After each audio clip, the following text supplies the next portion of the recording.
Good evening, everyone. This is the second part of the bird photography basics workshop. I know a lot of you joined for the first part of the birds photography basics workshop, and if you haven't already, I'd suggest you to see that video. The description of that video is available in the link below. So I'd request you to take a look at that video before watching this one, because in that video we have discussed about the know-how, the know-why of the bird photography, know why certain pictures are good, know why certain pictures are not so good. So that would be like a good starting point. And once you watch this video, watching this will make a lot of sense, because we'll be referencing back and forth for that video in this video as well. And in fact, we'll be using some of the examples from that video on this video as well. So again, thank you so much for watching this video. Please do like, share, and subscribe to this channel. We'll be doing a lot more such videos in the future. And if you like this video, please share with your friends. Please do leave your comments. It will be very helpful for me for future presentations. Thank you very much. Let's get started with the presentation. So first of all, before we get into the details of know how to take a good picture, we should have a very good understanding about the subject. The subject is typically a very small bird, usually a very colorful bird. It's usually a shy and easily scared bird. It doesn't allow us very close, unless it's a pet bird, of course.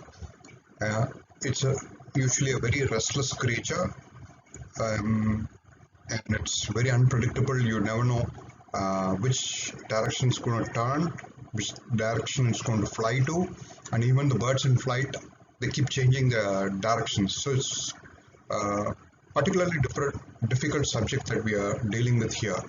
And some of the birds like swifts and swallows happen to be very fast flying, and they pose a particular kind of a challenge, which the other subjects like people, they don't pose. So the subject is very critical here, and this puts a certain kind of demand on the equipment that we're going to use to capture these birds. So it's very important that we understand the subject very clearly before we proceed further. First of all, we have to look at some of the equipment that we are dealing with here. The cameras and the lenses, before we proceed into the techniques of using these cameras, because some of the people watching this presentation might have a good equipment already in hand. Some of the people might be in the process of buying a new equipment. Some of the people might be upgrading. So with the particular focus on bird photography in hand, I'd like to share a few things which I feel is very critical for capturing birds with respect to their equipment. So without further ado, let's get started. Looking at the important factors which go into a camera selection, in my mind, these three things are very critical: the sensor size, the frames per second, and the number of autofocus points.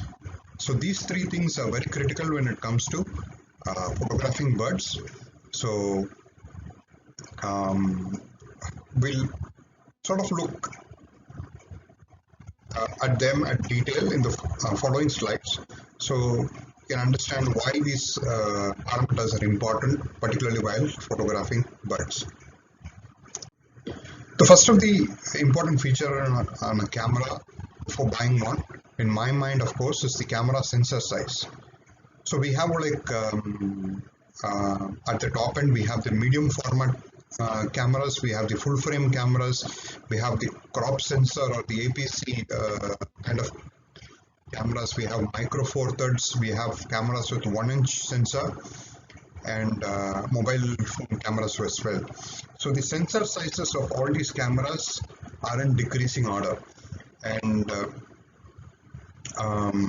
typically, if you look at the full frame camera, this is the sensor size is equivalent to a conventional film roll, and that's what makes it full frame. And a crop sensor camera, it's like slightly smaller than a full frame camera, and this has certain advantages over full frame, and we're going to see what those advantages are and why it's important in bird photography. Now, if you look at this image, an image of a short-eared owl perched beautifully on a tree stump, what you can see is, like, if you look through the viewfinder, you get this sort of a projected image. And a full frame sensor covers most of the projected image that you see through a viewfinder. And a crop sensor, of course, captures only a small portion of the full frame of what a full frame sensor captures. Now, you might, looking at this image, you might think that, you know, a full frame sensor is better, but it really depends, because a lot of wildlife photographers, they prefer crop sensor because it has a sort of like inbuilt zoom in it. So a 500 mm sensor, 500 mm lens put on a crop sensor body acts like a 700 mm lens. So this kind of a zoom range is a big advantage in wildlife, because most of the time the birds are very far away, and when you approach them very close, they sort of like become scared and fly away. So it's in wildlife, particularly for birds, this crop factor is very critical.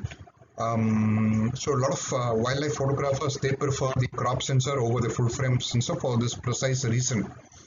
But full frame sensor is not without its advantages. The full frame sensor, the noise levels at higher ISOs is very, very low. In a full frame sensor, the pixel density is very good. When it comes to a full frame sensor, the colors are reproduced better in a full frame sensor. So it's very important to keep in mind what you're getting into when you're choosing a camera. So I hope this is a good enough explanation. And if there are any questions, please do leave them in the comments. I'd be happy to answer them. And secondly, when it comes to the frames per second, basically what we're dealing with here is we are trying to see how many frames a camera can capture in a time frame of 1 second. Let's say you're pressing the shutter release button, and for 1 second it captures, camera A captures 9 frames per second, and camera B captures 6 frames per second. Now, for a typical bird which is perched, it doesn't make any difference whether it captures 9 frames or 6 frames. You're pretty much getting the same image in both the cases. But when you're trying to record action, let's say like a tiger is about to pounce on a, let's say a deer, and the action is very fast. When you're capturing with a 9 frames per second camera, you're capturing a lot more of the action, and you'll be able to get like a lot of usable images from that picture when compared to, let's say, a camera which only captures about 6 frames per second. So you want to get like 6 frames to work with. So when you're trying to capture like very fast action, let's say birds in flight, birds doing something very interesting, and all those things, having a very high frame rate really helps. There are cameras, let's say the top end D5 of Nikon has about 12 frames per second, and this is very critical in certain situations. It really makes or breaks the picture. So frames per second is very critical factor to look for. So the other important factor in my mind is the autofocus points. You have like sensors, entry-level cameras with just a single autofocus point in the center, You have like cameras with 9 autofocus points, 11, 21, 51, and even I think the top end crop sensor cameras in Nikon today offer about 153 autofocus points, and some of the mirrorless cameras even offer about 400 autofocus points or more, which covers pretty much the entire frame of the sensor. Now, where does the autofocus points come in, and how do they help? Well, with respect to the bird photography, they help in two particular situations. One is when the bird is like really small in the frame. Having like a camera which can sort of focus on that bird really helps. And when you have like more autofocus points, the autofocus points tend to be smaller, and they're able to pick up the bird very accurately. So 153 autofocus point camera has a definite advantage over another camera which has like only 11 autofocus points, because when you have like fewer autofocus points, the autofocus points tend to be bigger, and when the bird in the frame is smaller than the autofocus points, the camera tends to hunt. Camera doesn't understand what you're trying to photograph, and it hunts. So having more number of autofocus points definitely helps in that aspect. And second aspect is when you're trying to compose an image in the field itself. So what happens is, let's say you are trying to photograph a racket-tailed drongo, and you want to keep the focus point on the eye of the bird, and you're putting your camera in the vertical format instead of the horizontal format. Being able to move the autofocus point to the eye of the bird really helps, and it's only possible if you have like the autofocus points well placed throughout the sensor. And this is another advantage, being able to compose images in the field itself. The autofocus points really help. Now, of course, like when you're trying to photograph birds in flight, having more number of autofocus points which are filling the frame really helps. So this is the reason why autofocus points are very essential, and having more number of autofocus points is definitely beneficial, but you should also be able to use them, autofocus points. So with that, I think the three important features of a camera I think we have covered. Now let's look at some of the features in a lens that we should look for while choosing a lens for doing bird photography. Now, the important point in a lens is that what is the focal length of the lens? For bird photography, we need good focal length. When I say good focal length, we need at least 300 mm. We can go as high as 600 mm. There are, of course, like lenses with 800 mm focal length also available. So it helps you put a good distance between yourself and the bird. So it's of great use. So I definitely recommend having like a good focal length. But of course, like if you keep increasing focal length, the cost of the lens also increases. And so buy the best focal length that your money can afford is what I would suggest.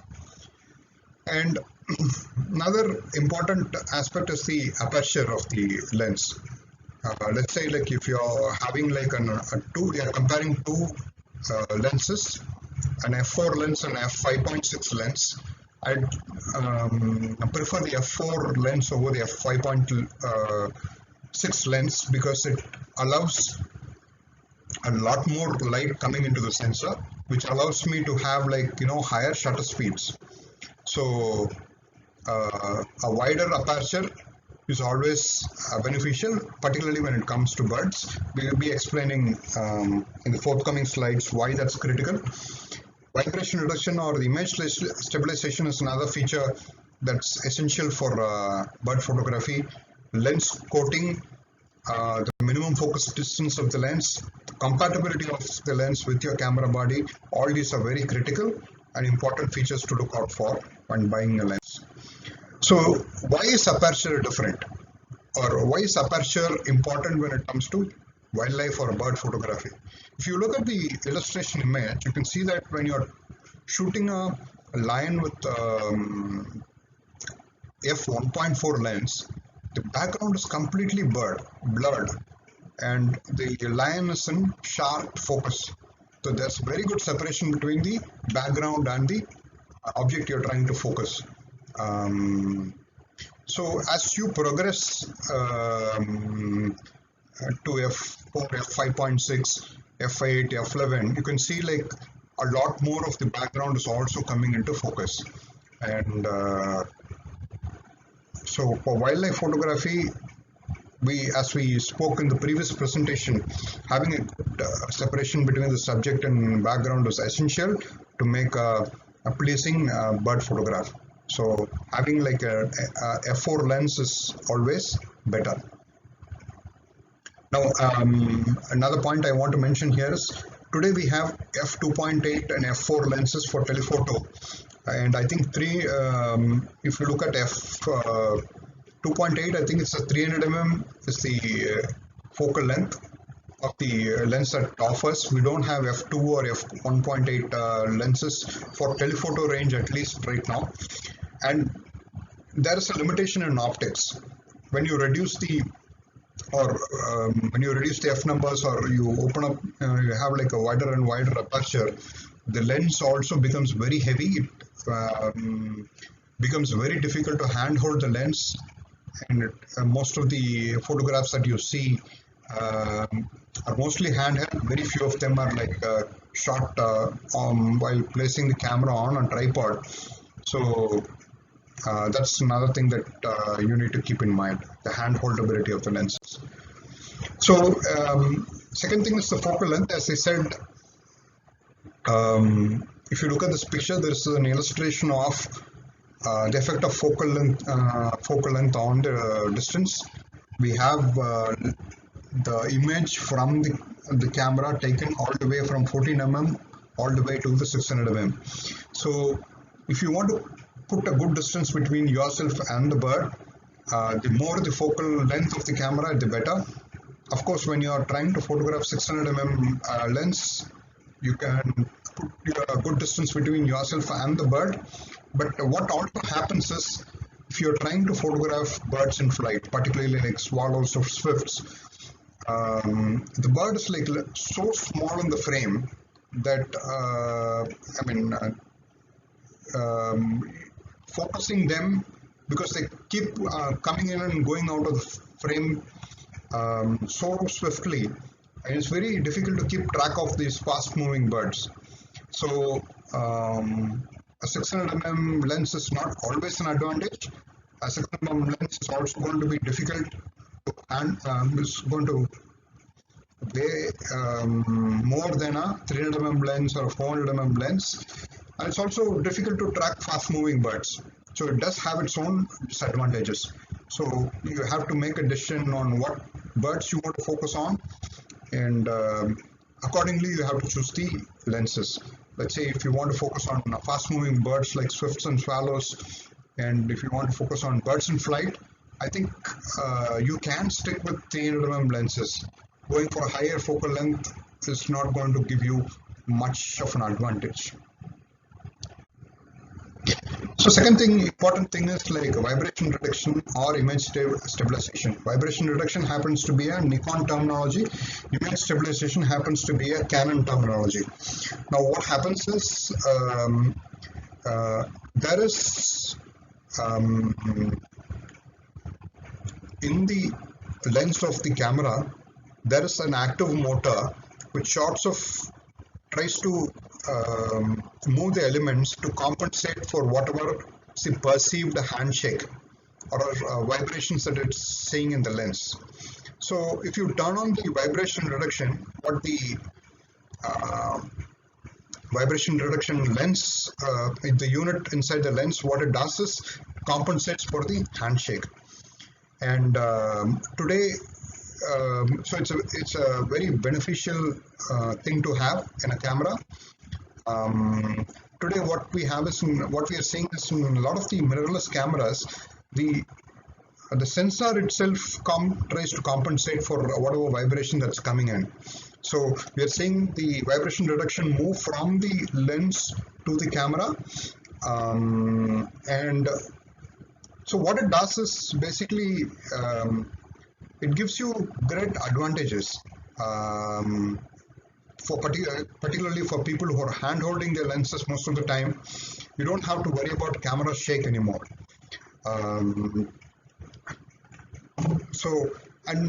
As a consequence, like typically what photographers do is when they're trying to shoot birds, let's say they have about a 300 mm or a 500 mm lens, the minimum shutter speed most of the photographers use is 1/300 or 1/500. But when you're having a vibration reduction on, you can actually reduce the shutter speed to even, let's say, 1/100 or 1/50 even, when you have like a very good image stabilization.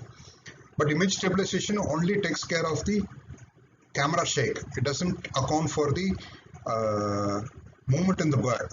So it's always advisable to have like when you are photographing birds, it's always advisable to have a minimum shutter speed of 1/250 to take care of whatever the bird is doing.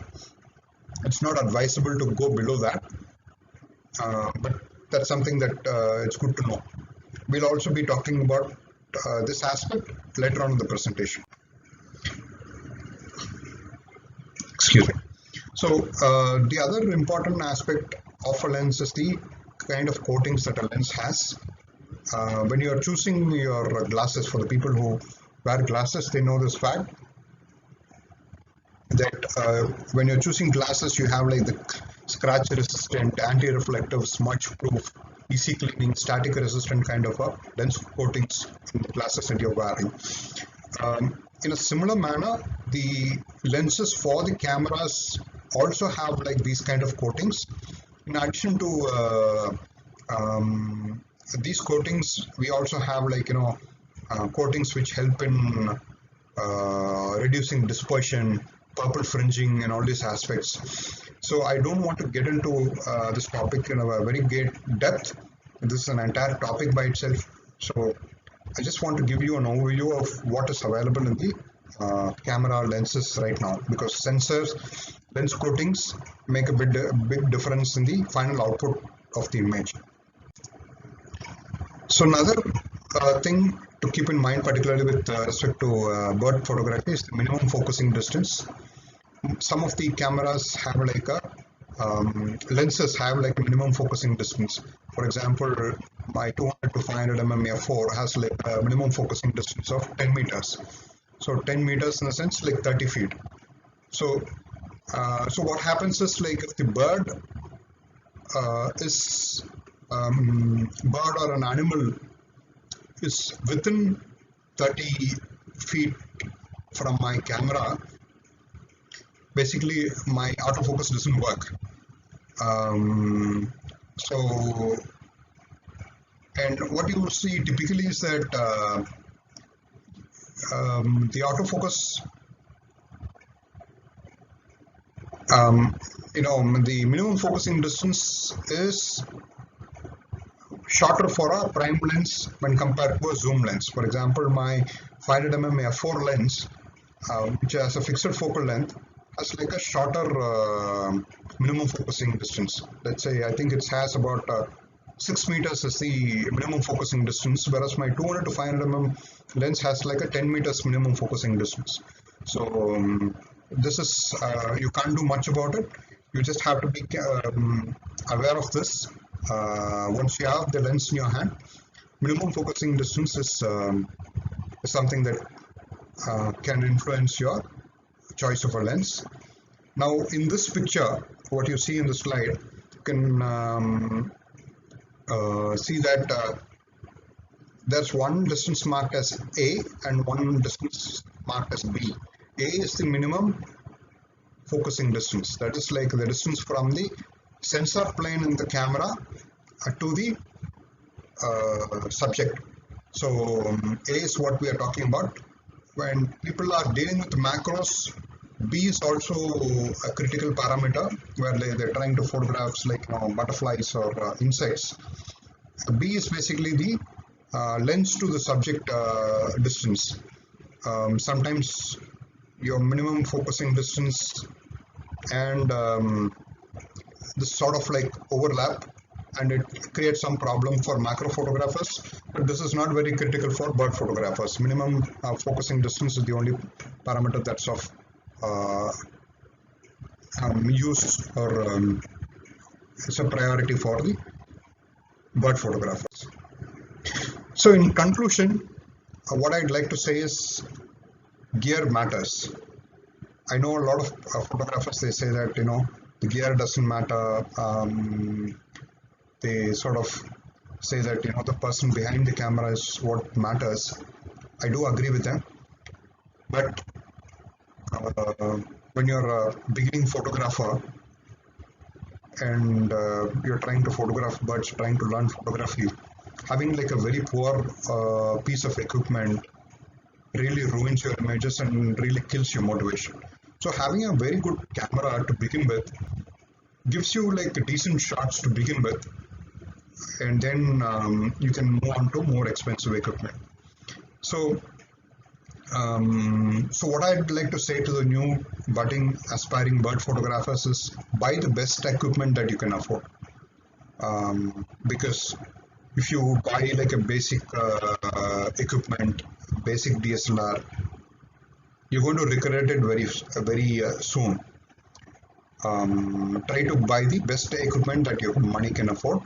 Buy OEM lenses whenever possible, because when you have like non-OEM lenses, for example Sigma or Tamron lenses, even though they work with Nikon or Canon, they typically don't work as well as the OEM manufacturer lens for the same range, and they have like a slightly smaller aperture. They don't work just as well with the autofocusing system of the OEM lenses. So I'd suggest you buy OEM lenses whenever possible. And another point that I want to emphasize here is that look for compatibility of the lenses with your camera. Let's say you have a Nikon camera, but you buy a Sigma lens which is meant for a Canon mount. You simply can't use the lens.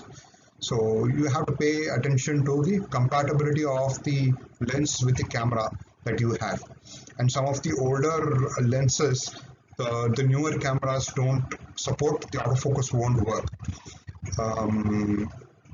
So that's another parameter that you need to keep in mind when you're buying lenses. And finally, prime lenses have a great edge over zoom lenses, because prime lenses typically are for a minimum focusing distance or fixed focusing distance. For example, we have the 500mm f4, 600mm f4 lenses. So the lens is optimized for that particular zoom range. Whereas when you have like the zoom lenses, like let's say 200 to 500mm f5.6, the zoom lenses have to be optimized both for the 200mm, the lower end of the zoom range, which is 200mm, and the higher end of the zoom range, which is about 500mm. So, and actually optimizing the lens for both the ranges of the lens is quite difficult, and it poses certain challenges for the manufacturers, and therefore they find it difficult to produce a lens which provides optimal images for both the ranges. So this is where the prime lens has a real advantage, and they have typically have wider aperture over the zoom lenses, and this is another advantage. So I'd always suggest, if you can afford, go for prime lenses over zoom lenses. Now, next in a few slides, we're going to deal with some of the camera settings that you can use for bird photography. Now, at this point, a lot of people will have a question in their minds that why do I have to deal with the camera settings at all? I am buying a very reputed camera, which is like a sort of a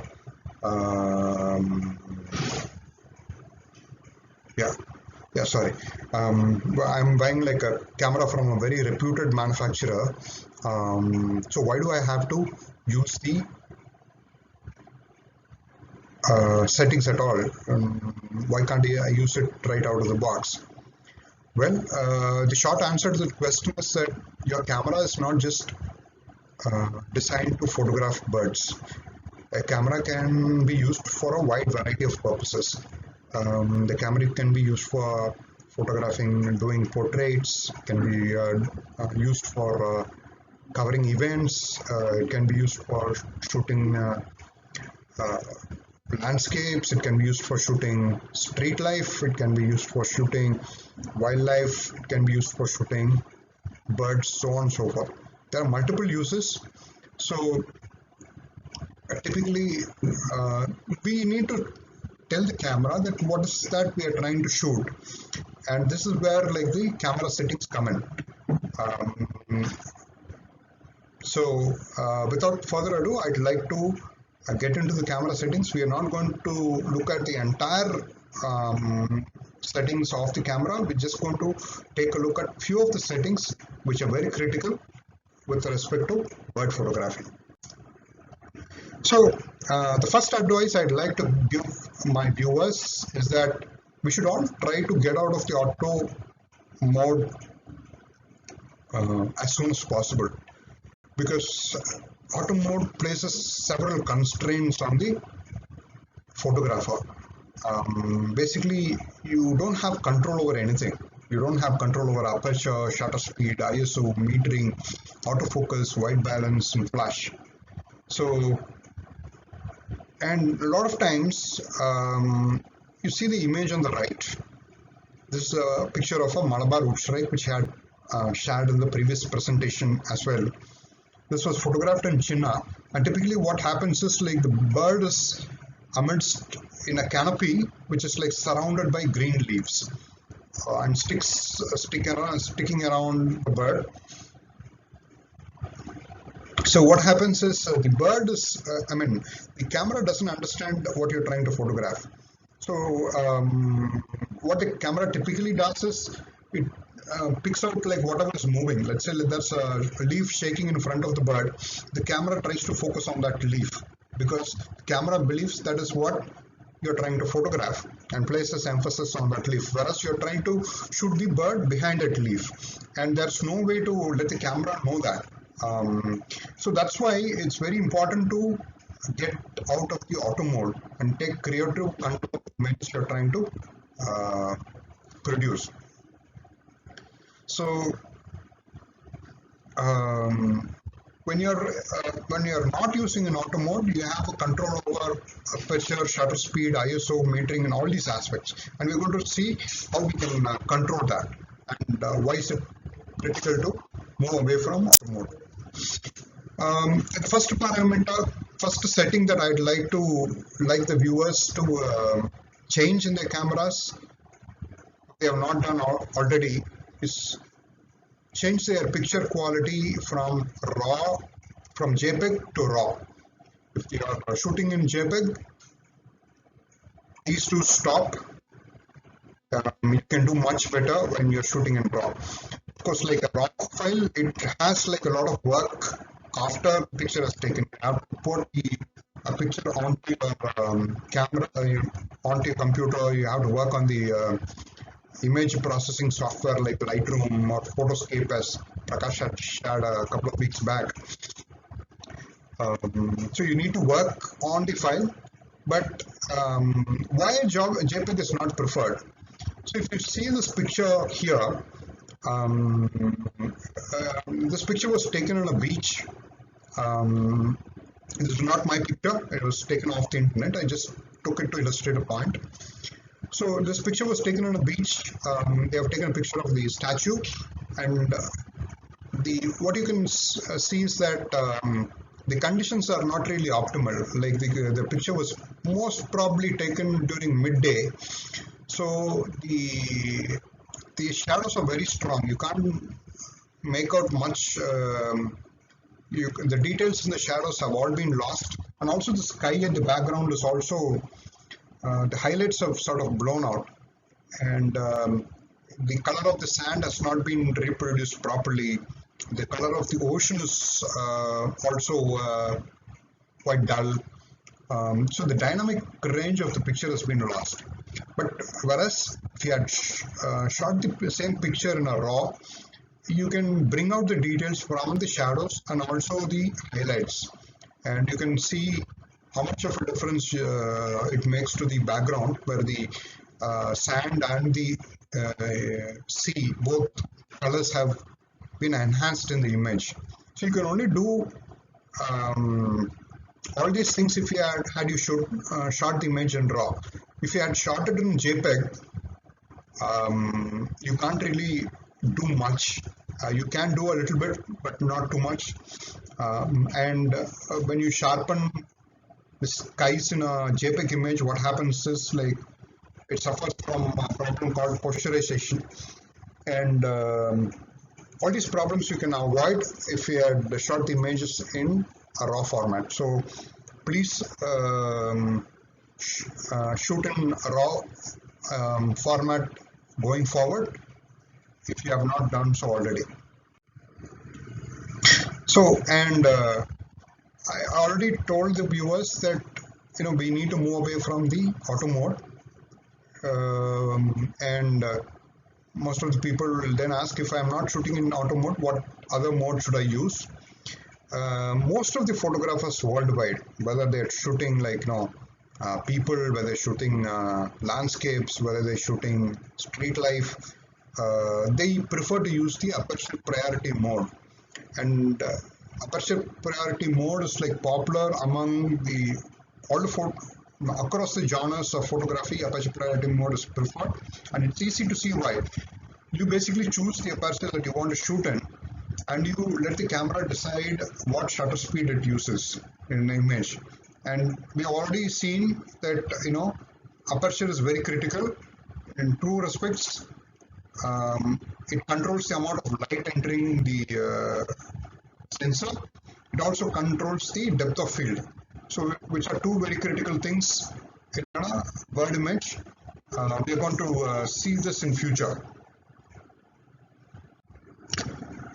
So this is, once you've chosen the aperture mode, now the next thing comes like, what aperture should I use? Because I determine the aperture and I let the camera decide the shutter speed. Now, what aperture should I use? The short answer to the question is, it depends. And I'm going to illustrate in just a minute why it depends. Because when we're shooting in wider apertures, the subject, let's say the person, in this image, the person is very in sharp focus, the background is blurred. And sometimes this is beneficial.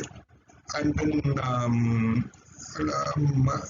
when you are shooting in like very small apertures like f22, both the person and the background both are in sharp focus. Sometimes this is beneficial. But why shouldn't I use f22 all the time? Well, when I use f22, the amount of light that is falling on the sensor is going to be so little that my camera needs to keep the shutter open for a longer time. Shutter speed reduces. So when I open the aperture, when I move to a smaller aperture numbers like f2.8 or f4, there's a lot more light entering into the sensor, so I can afford to use a higher shutter speed. So that's why like we use a wider aperture, because you can increase the shutter speed, and second, you can control the depth of field.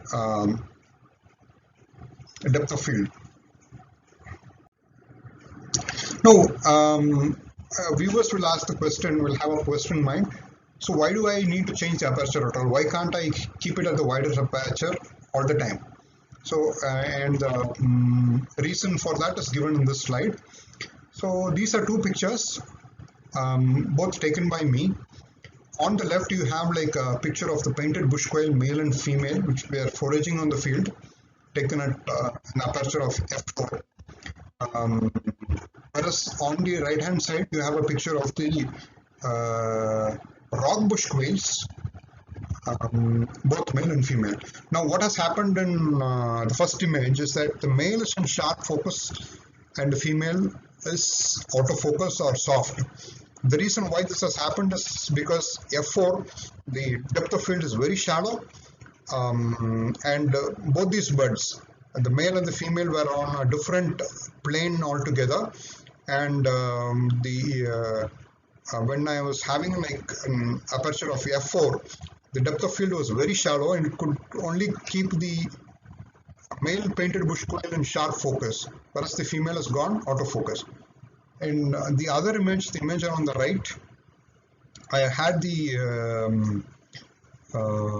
image in f5.6, so which has made both the male and the female, both of them are in sharp focus. One stop of aperture has created this difference. So it is in this you can very easily see that having like a wider aperture is not always advantageous. Typically when you are trying to photograph like a pair of birds or a flock of birds in flight, it sometimes helps to have like a narrower or a higher f-stop. Okay, now comes shutter speed. Now most of the question viewers will have the question, wait a minute, I thought we are in aperture priority mode and we are letting the camera decide the shutter speed.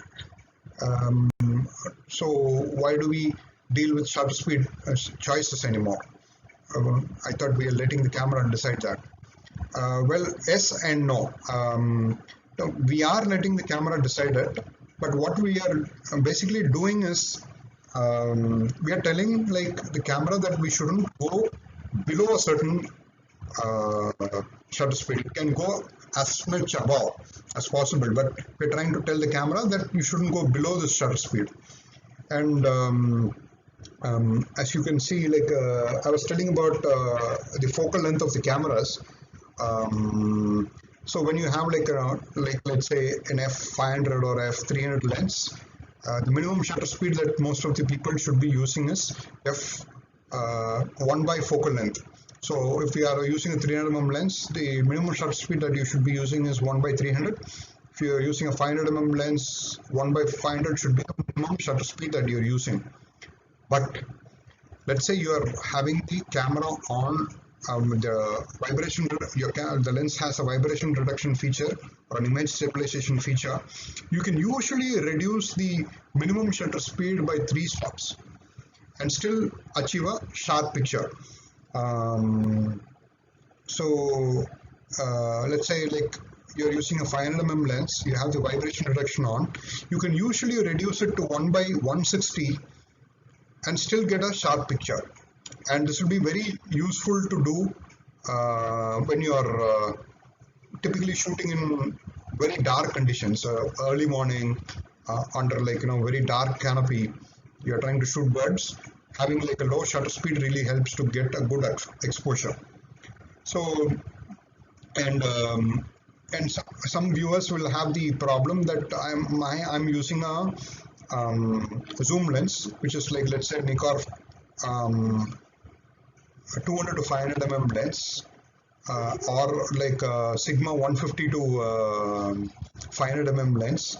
So what happens is when you're shooting f500, you can have the minimum focal length as minimum shutter speed as 1 by 500, and when you're shooting at 200mm at the low end of the zoom range, at let's say 1 by 200 or 1 by 150 as the minimum shutter speed. And you can either set the settings by yourself, or you can let the camera decide it. And Nikon cameras have this feature where you can set the minimum shutter speed to auto, And the way to do that is going into the shooting menu, go into ISO sensitivity settings, and then change this parameter. So minimum shutter speed, if you set it to auto, the camera itself decides like which focal length it's shooting in, 200 mm or 500. So when you are shooting at 200 mm, it applies 1 by 200 as the minimum shutter speed, and shooting at 500 mm, it applies 1 by 500 as the shutter speed. So the camera itself determines that. So people can make use of this feature. So an ISO choice. So ISO is basically the sensitivity of the camera to sensor to light, and you can basically tell the camera that how sensitive its sensor can be. In the film days, this feature was not available to us. We basically were constrained with the sensitivity of the film roll that we were using. If we had like a ISO 100 film roll, that's what you could shoot with, and if you had like an ISO 400 film roll, and that's what you could shoot with. You can't change it. But with the digital cameras, you can basically shoot with whatever ISO that you want. But the basics of the ISO still remains the same. When you're shooting with ISO 200, you get like a very clean image with no noise, and you're using higher ISO like ISO 300, the picture becomes quite grainy. So what you can basically do is you can tell the camera what the maximum sensitivity of the sensor should be. While of course like we are leaving the ISO choice to the camera itself, but we can tell what the maximum sensitivity should be. So well, in an aperture priority mode, we are determining the aperture, we are determining the minimum shutter speed, we are also determining the maximum sensitivity of the camera. So for a crop sensor body, I've seen that the image becomes quite noisy beyond an ISO value of 800. And for a full frame body, we can go up to 1600. Some of the advanced bodies, we can go up to an ISO of even 3200 without seeing much noise in the image. So you can have these settings, put it in before you start shooting, and of course, like when you are shooting, like let's say a very rare bird, for example, a slightly crane, which is so difficult to get. You can use a higher ISO also, like 6400, 12800, whatever gets the jobs done. You can have the sensitivity up, and but please be aware that the resulting image, you can have it for documentation purposes. You can't really use it for a competition or for other purposes, because it tends to be like too grainy and too noisy. So this is with respect to ISO. Let's move on to the next camera setting. So next important parameter is the metering modes, and Nikon has like matrix metering, center weighted, spot metering, and some of the new generation Nikon cameras have like what is called as a highlight weighted metering. In the Canon world, we have like evaluative metering, partial metering, center weighted, and spot metering. Now going into metering mode is like entire subject by itself. It will take a lot of time.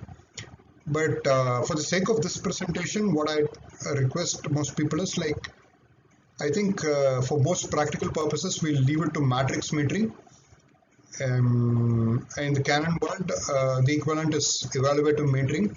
So we'll just leave it at that and not bother with it. Of course, like I use matrix metering for 99% of my images. When I'm shooting, like trying to shoot birds in flight, I move to spot metering. But when I leave, there are a few people who swear by spot metering for all their images. But this is like a personal choice. I've used spot metering, and I sort of realized that it gives very unpredictable results. So I switched to matrix metering, which seems to work for me. So it's a personal choice. I request you to leave it at matrix metering. Of course, you can use a different metering mode if you're comfortable with. That's a personal choice. And second thing is, like, in my previous presentation, I talked about reproducing the colors that you're seeing on the field. And one of the critical parameters in a camera, or typical settings in a camera, is like the white balance.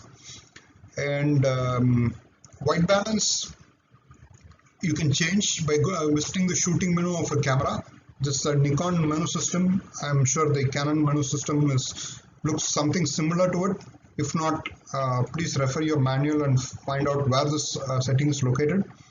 So I typically leave the white balance to auto. Most of the time I don't meddle with the white balance at all. And white balance also doesn't make any, when you're shooting in RAW, whatever settings you have in a white balance,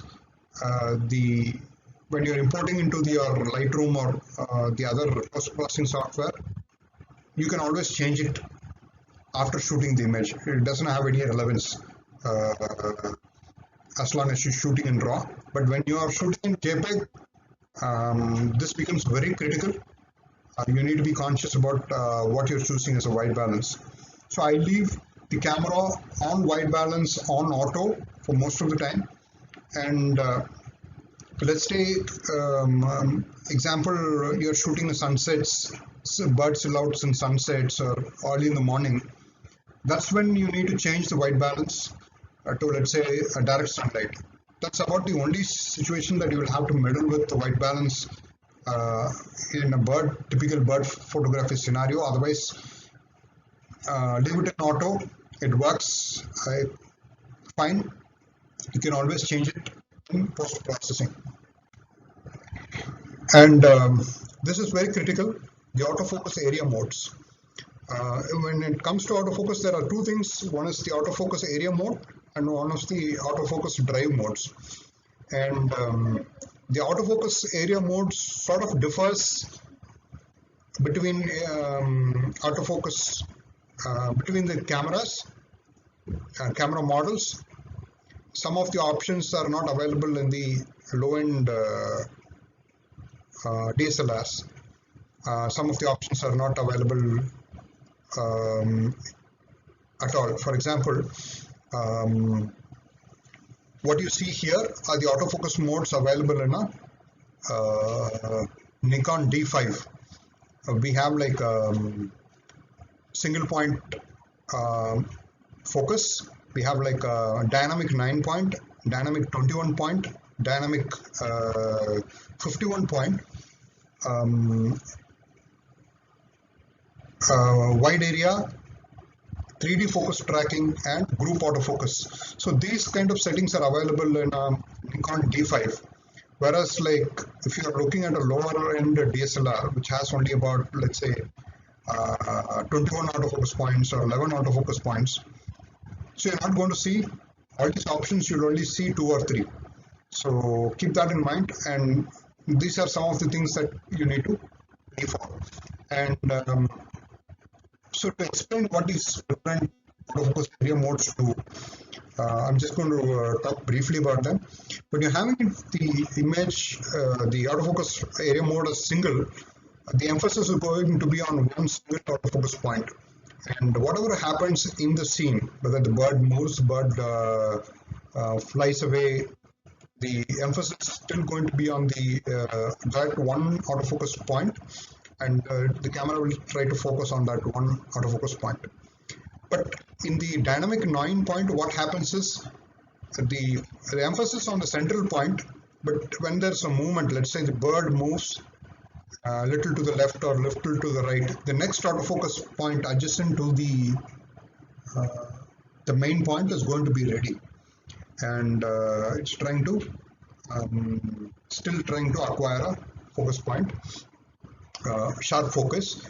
And the same thing with the 21 point. The next 21 points are going to be ready, the next 51 points are going to be ready, and so on and so forth. So for typical bird photography, what I prefer is I prefer to use the dynamic 9-point autofocus area mode, and when you're shooting, like let's say wildlife, which is slightly bigger in the frame, we can shift it to dynamic 21-point or a dynamic 51-point.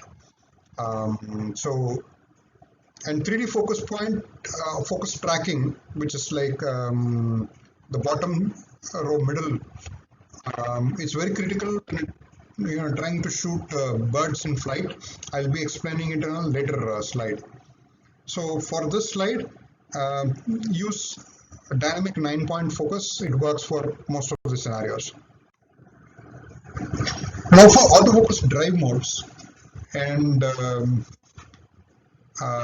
in the Nikon world, we have like 3 different autofocus drive modes: the single servo, continuous servo, and auto. And Canon, we have like one shot AI servo and auto. Sony, there's a single, continuous, and auto. So the terminology is slightly different between the different camera manufacturers. They pretty much do the same thing. So what happens is when you're choosing, like let's say a single AFS, a split servo autofocus drive mode, it basically tries to keep focus on the bird, and let's say the bird moves away and the focus is lost, it's not going to take a picture even if you have the shutter pressed. Whereas in a continuous servo, it is until you press the shutter, it's continuously trying to track the bird, and whether or not the focus is locked or not, it will still try to take the shot. And it's a very great advantage while shooting fast or unpredictable birds, and also birds in flight. So I leave it on AFC for most of the time. I never use AFS. But one thing I'd like to caution viewers is that never choose AFA or AFA autofocus drive modes.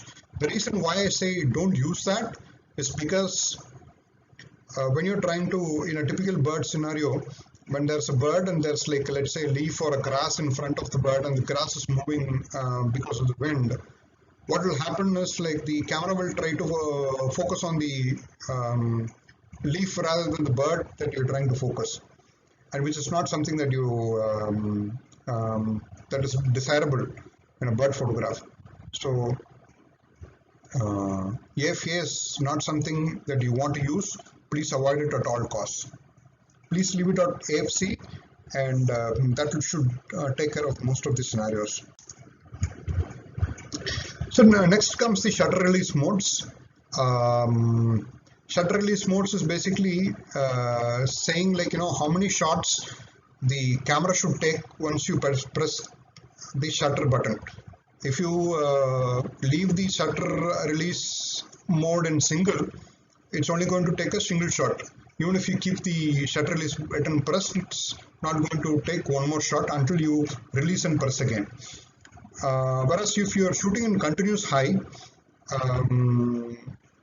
what's going to happen is like the camera is going to keep taking images until you release the shutter release button. So this is very helpful in situations where there's a lot of action happening, and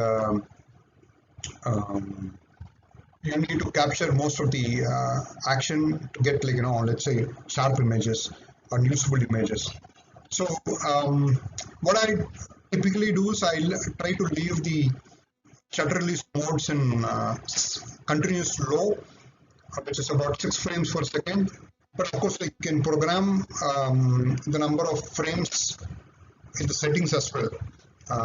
Whether it takes like 6 frames per second, 8 frames per second, 10 frames, all that you can change in the settings. That's quite involved, but I'll not go into that. Just be aware that it can be changed, and if you want to know how to do that, please refer your camera's manual. And most of the photographers today use what is called as a back button autofocus. And the reason why they do that is they want to decouple the shutter release from the autofocus, because you typically, when you press the press the shutter release button, it's going to try to lock focus on the subject you're trying to picture, and when you press the button fully, it's going to take a picture. But when you're having this back button autofocus, you're removing the shutter, you're sort of decoupling the shutter release and the autofocus operation of the camera. And some people like to do that. One simple reason why is that some people are afraid of introducing a shake just by the fact that they are pressing the shutter release button. So having like a separate button for focus and separate button for shutter is helpful. So that's the reason why they use it, and it's also helpful in situations where you are composing the image in the field itself. But I don't want to dwell much on this topic because it's an entire topic by itself. We'll probably deal with this topic in a later presentation. Okay, now we are coming to a very critical parameter called as exposure compensation. This is slightly advanced information, but this is something that I'd like photographers to know about.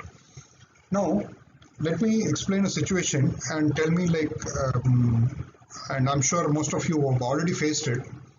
Let's say you're trying to focus a very dark bird, let's say a black drongo or a cormorant, for example.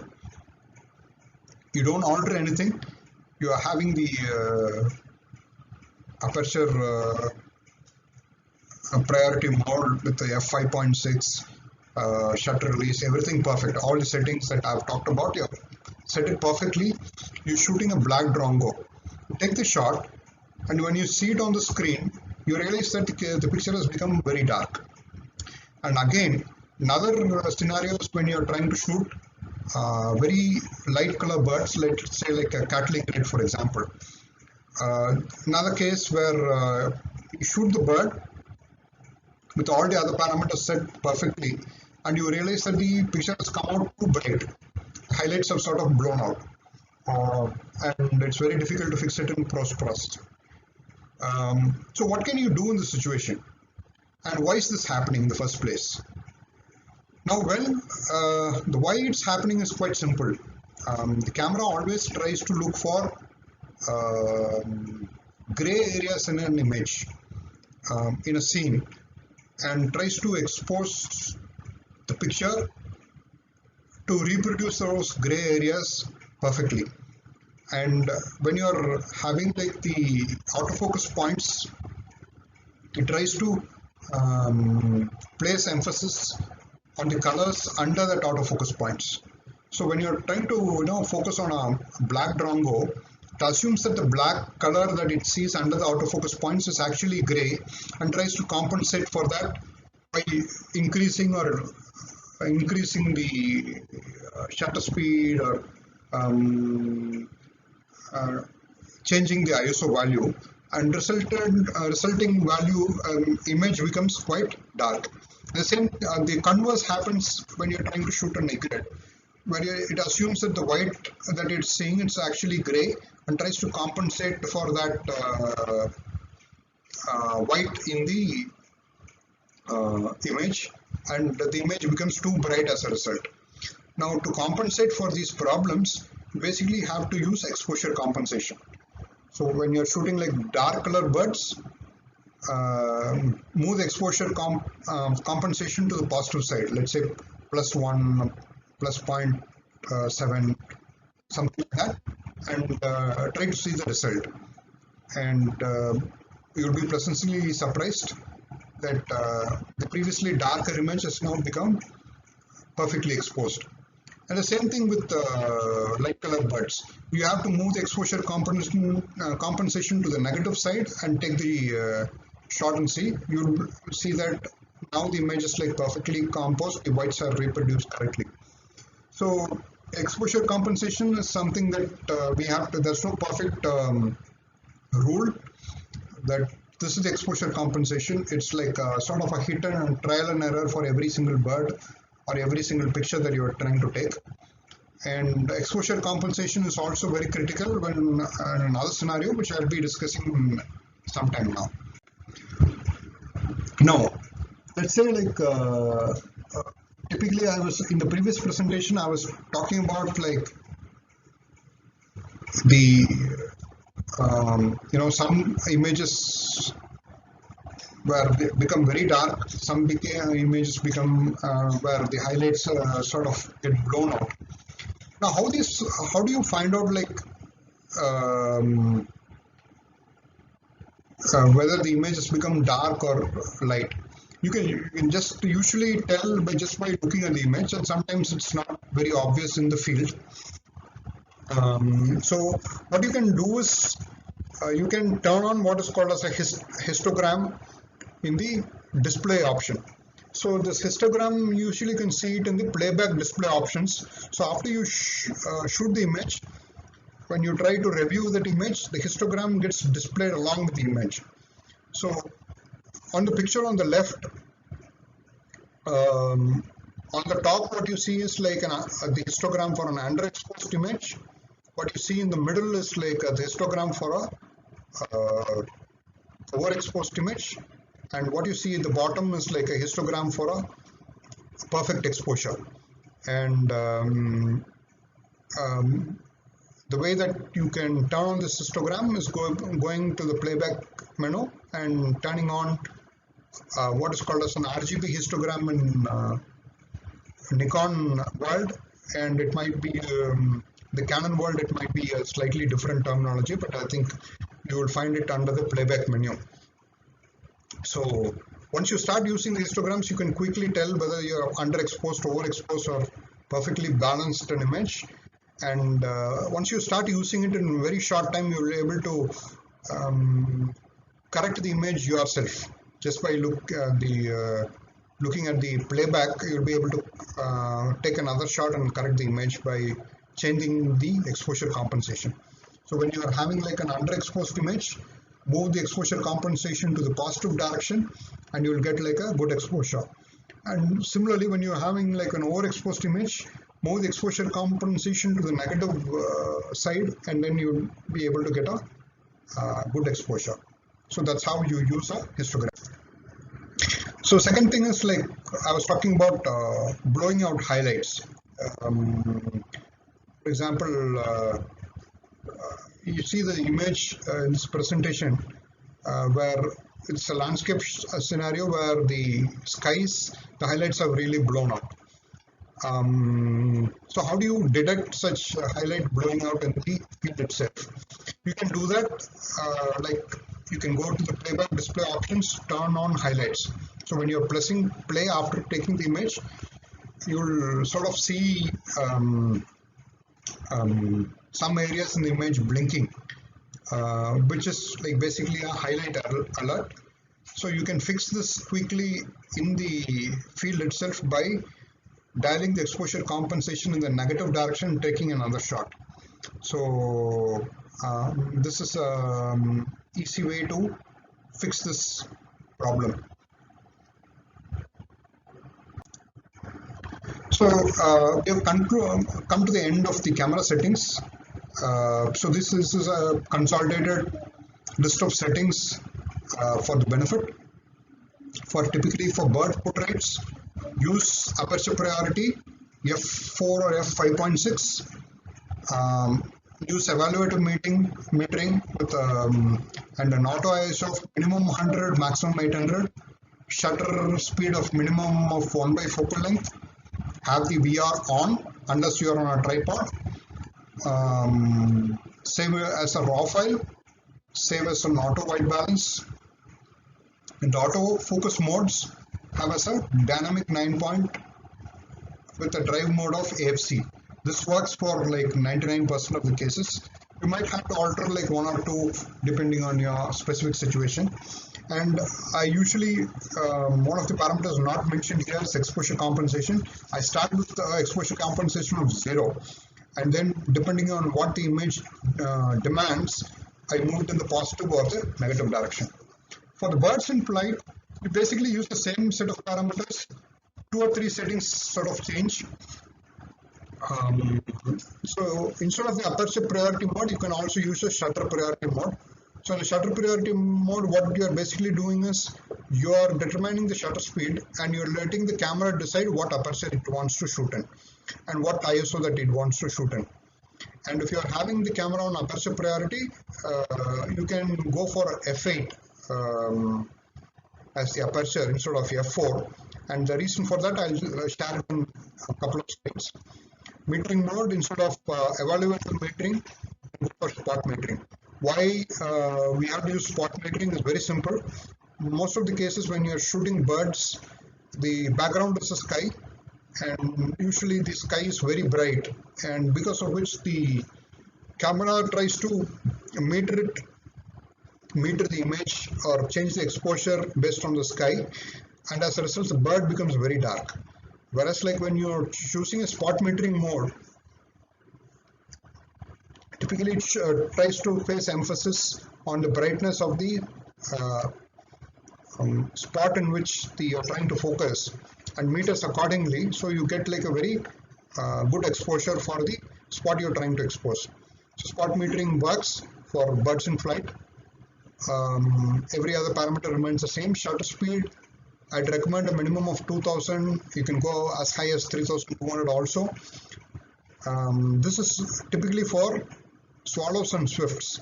When you're moving raptors like eagles, they typically the wing beat is like really slow and they sort of move quite slow pace across the skies. So you can have like a lower shutter speed as well if possible. And autofocus mode, area mode, I leave it at 3D focus tracking if I have like a clear background. I'm going to explain it in a couple of slides, so please bear with me. So apart from the settings on the cameras, there are a few settings that you need to do on the lens as well. And I'm not going to take much time, like just 3 quick slides, just talk about the switches on the lens. So typically you have like 4 or 5 switches on the lens. This is a Nikon lens, and you have the similar switches on the Canon lens as well. One is like the autofocus switch, basically telling whether you want to use autofocus or a manual focus. Most of the cameras does have like 2 positions, auto or manual. And in some of the latest lenses of Nikon, we have like 3 options, which is the A bar M, M bar A or M. So A bar M is basically telling the camera that the priority is auto, but if the user wants to use manual, that is also possible. In the middle, you're telling the camera that the focus is on manual. If the user wants to switch to auto, that's also possible, and manual. So it's very confusing for beginners, but I leave it at auto or A bar M. Most of the time it works well for me. The second switch is the focusing range. I leave the focusing range to full. So basically, you're telling the camera that you want to focus on an object that is between the minimum focusing distance of the lens and the infinity. You basically want to focus everything. And second switch is basically limiting the camera to, let's say, like 5 meters to infinity or 10 meters to infinity.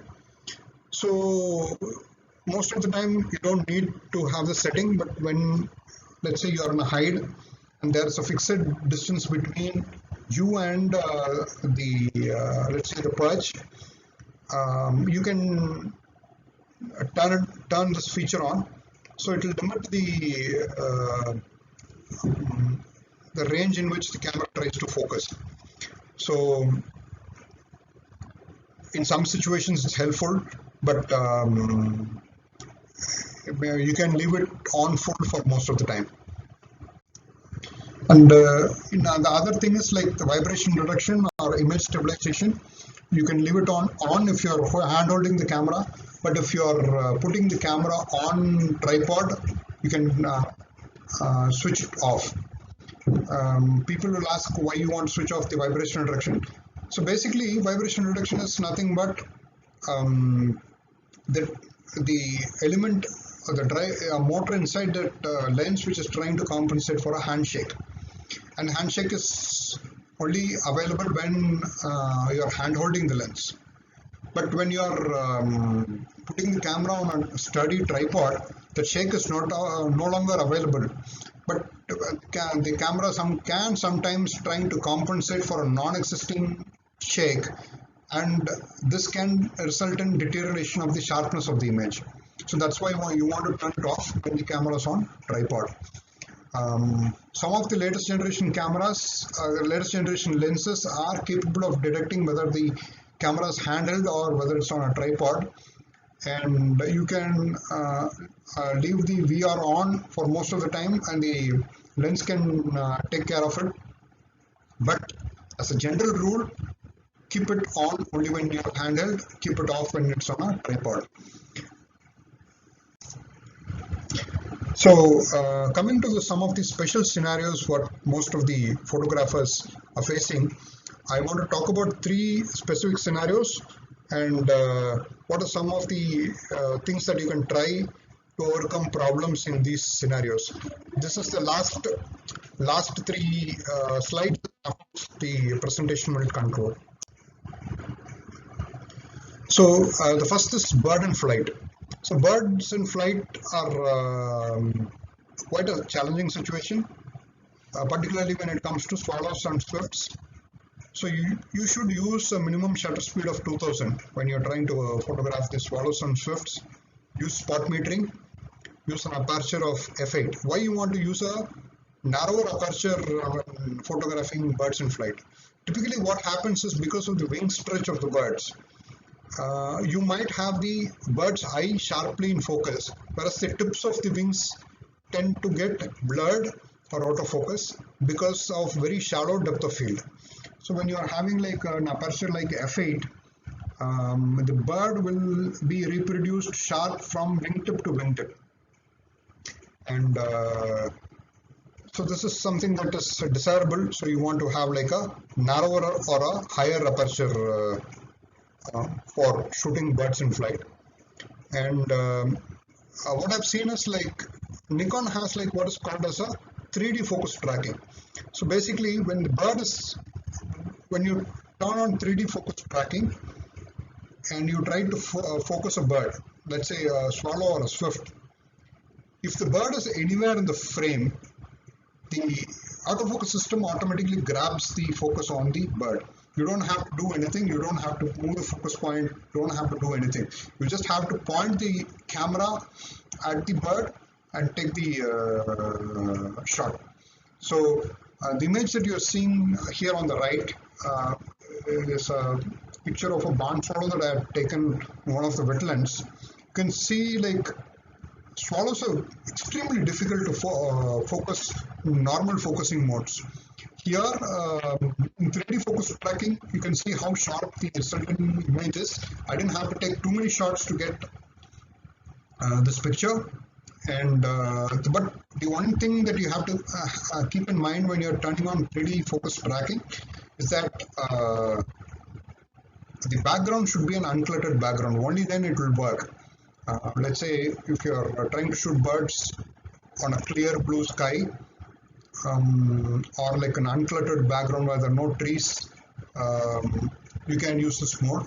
When you have like other objects like bushes or leaves or other objects, 3D focus tracking doesn't work. It tries to grab focus on a point which is in front, let's say a leaf or something, which is like not desirable. So a 3D focus tracking, use it only when in cases where there is like an uncluttered background. And for Canon users, I don't think 3D focus tracking is available for Canon cameras, but what you can still use like what is called as a wide area focusing mode, which basically does the same thing as 3D focus tracking, and you can reproduce very similar results of birds in flight using this particular mode. Okay, so one of the things that I've seen a lot of aspiring bird photographers struggle with in the initial days is trying to get sharp images.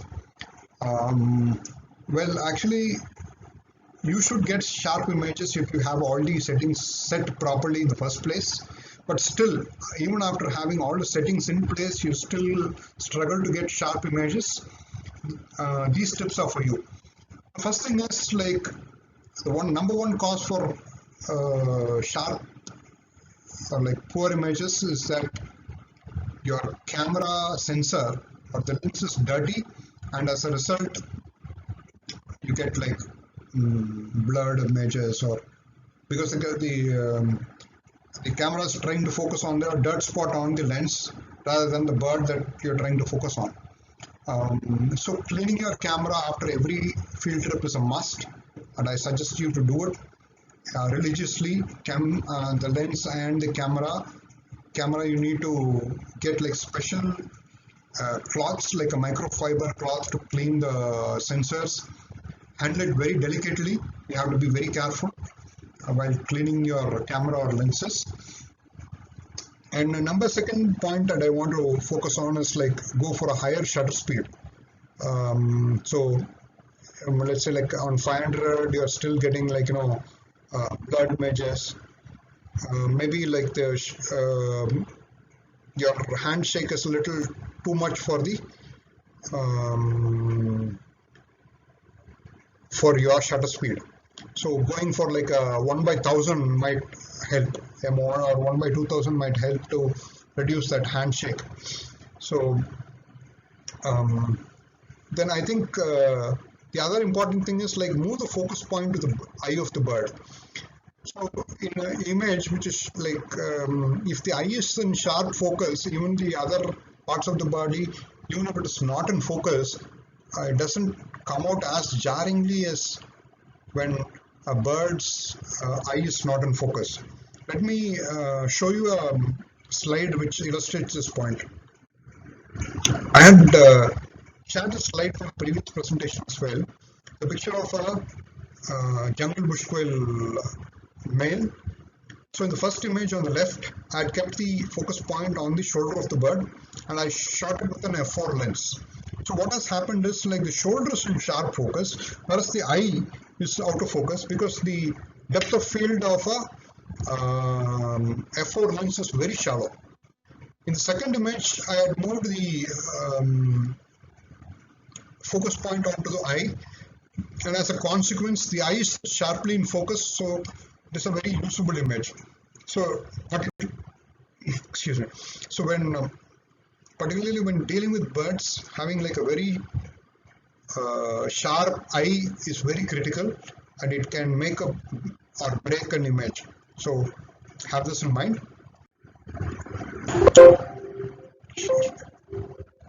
Okay, so I think the other important aspect I want to touch upon when getting like sharp images before we get to low light situations is when you want to deal with, you do all these different things that I told you about, and you still don't get a sharp image. The problem might be because of the misalignment or miscalibration of your lens and camera. So calibrating your lens and camera can really help to improve your images. Now, some people might have this question that, I buy my camera from the reputed manufacturer, I buy a lens from a reputed manufacturer, very expensive pieces of equipment. Why do I need to calibrate the camera or the lens in the first place? Well, I think the simple answer to this question is that your camera was manufactured separately, your lens was manufactured separately, and they have not worked as one unit until they came to your hand. So the camera was manufactured with certain manufacturing tolerances. Your lenses were manufactured with certain manufacturing tolerances. So when you put them both together, sometimes they work like magic. They work very well. Sometimes, in most of the cases, they don't. As a result, you get like you find that the lens tends to back focus or front focus, and you can fix that by calibrating your lenses. And there is this technique called as a dot tune technique. You don't have to spend a lot of money. You don't have to buy specialized equipment. Go on YouTube and search for this technique called as the dot tune technique, and you'll be able to find it.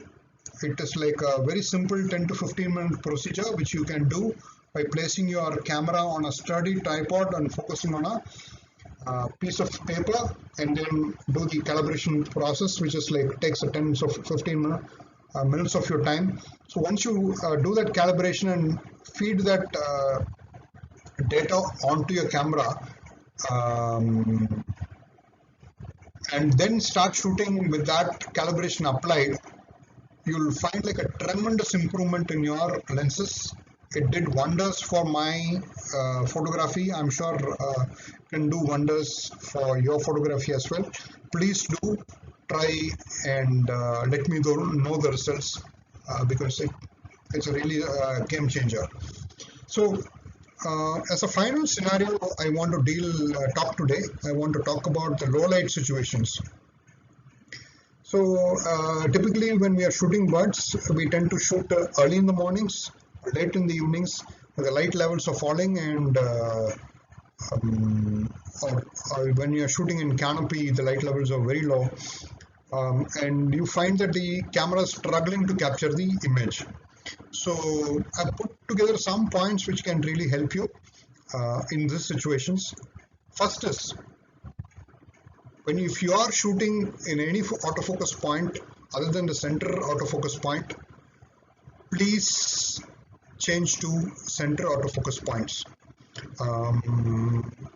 because irrespective of the camera make, whether it's a low-end camera or a high-end camera, the maximum emphasis of the camera autofocusing system is placed on the center autofocusing points. It tends to be very sensitive.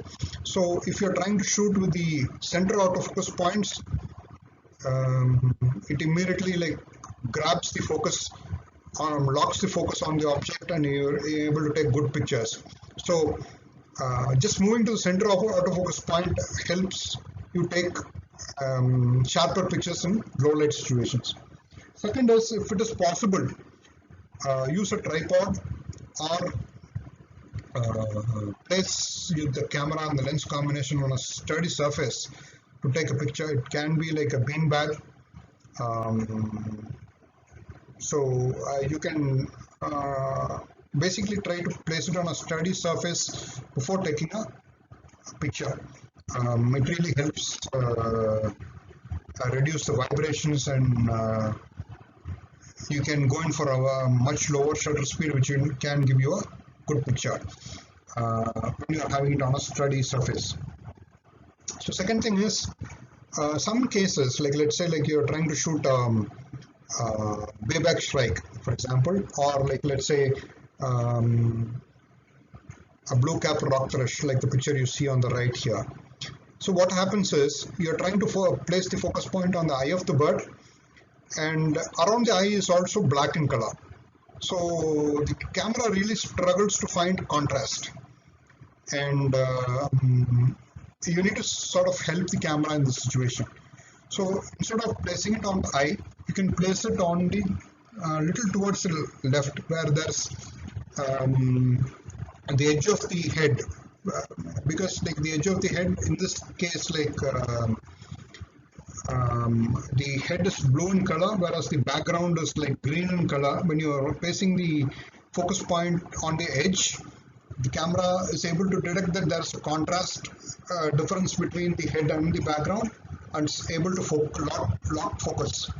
So you can use the contrast difference in some part of the bird image to help you capture a sharp picture. And none of it works. Let's say, assuming that none of the above center focus point or contrast, none of this seems to work, then what you can do is you can immediately switch to manual focus and try to take the picture. The picture that you see on the right, blue-capped rock thrush, which is a male, this picture was taken in manual focus. So what happened was, this situation, I had some problem with the autofocus drive motor, and it was not working, and I only discovered it in the field. And I had this beautiful blue-capped rock thrush perching on a tree. I had to take a picture, so I switched immediately to manual focus and focused by hand, and you can see that this is a sharp image, and there's nothing wrong with it, and you can get sharp images on manual focus also. And if you look at some of the latest mirrorless cameras, they come with what is called as a focus peaking, which can basically help you get sharp images in manual focus also. So what is focus peaking? Basically, when you are viewing the bird through a viewfinder, you turn on manual focus and you try to adjust the zoom ring. The camera changes the color of the part of the scene which is sharply in focus to white or red. You can program the color also. So when the bird is completely bird, or the eye of the bird comes into focus, you can take the picture. So focus peaking is not available in all the cameras. It is available in certain mirrorless cameras. Some of the latest DSLRs also offer this focus peaking, so that's some feature that you can use in low light situations when you're typically using manual focus. So the final point, exposure compensation. Now this is a trick that most of the photographers have under the sleeves, and this is something that most of the photographers are not aware of. I'd like to share it with you. So when you're in a low light situation, what typically happens is, when the light is very low and you're trying to get a good exposure, the shutter speed drops, which results in, like, the camera shake because you're shooting in very low shutter speed. Now, how to bring up the shutter speed? Now, what you can do is, like I told about exposure compensation, move the exposure compensation to the negative side. Let's say like 1 stop or 2 stop. If you make negative exposure compensation, what you're basically telling the camera is, like, I don't mind a dark picture, but don't drop the shutter speed. So once you drop the exposure compensation, you get like a very good shutter speed. Of course, in the camera, the image looks very dark, but when you bring the image to your home, you're able to, in post-processing, you'll be able to bring up the exposure. So this is something that you can try, and you can let me know the results. I'll be very happy to hear that from you. And I want to share a couple of images which I had taken in a very low light situation in the coming slide. So these are 2 images where I had taken in a very low light situation using exposure compensation in the negative direction. So this is like basically what you see in the left is like a Sheikh's nightjar, which is taken in Greater Rann of Kutch. The bird was lighted by the help of a torchlight. And what you see on the right is a bird, which is a yellow bittern. It was shot in Mangalachodi, very dull day, early in the morning. I think it was about 7:30 or 8 a.m. It was quite a dull day, and the bird was, in very low light. So in both the cases, I was able to move the exposure compensation to the negative direction, and I was able to bring up the exposure in post-processing. You can see the sharpness in the image as a result of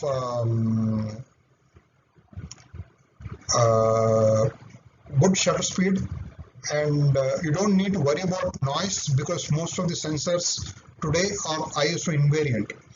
So irrespective of the